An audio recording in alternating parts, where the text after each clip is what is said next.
आगे बढ़े अब आपको बताएं कि बुनीर में जंगलात में आग बेकाबू हो गई। शोले बुलंद होने लगे, आग कई इलाकों तक फैल गई, जबकि कीमती दरख्त, नायाब परिंदे और जंगली जानवर भी लपेट में आ चुके हैं। बुनीर में जंगलात में लगी आग बेकाबू हो गई। शोले बुलंद होने लगे, आग कई इलाकों में आबादी के करीब पहुंच चुकी है। कीमती दरख्त, नायाब परिंदे और जंगली जानवर भी आग की लपेट में आ गए।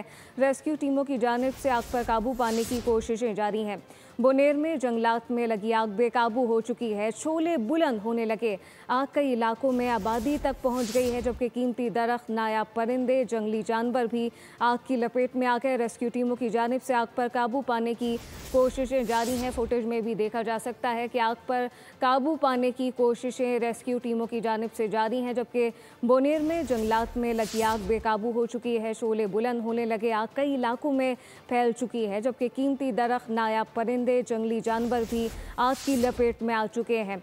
रेस्क्यू टीमों की जानिब से आग पर काबू पाने की कोशिशें जारी हैं। पूरी कोशिश की जा रही है कि इस आग को बुझा लिया जाए। बुनीर में सब्सक्राइब करें और बेल दबाएं ताकि कोई खबर रह न जाए।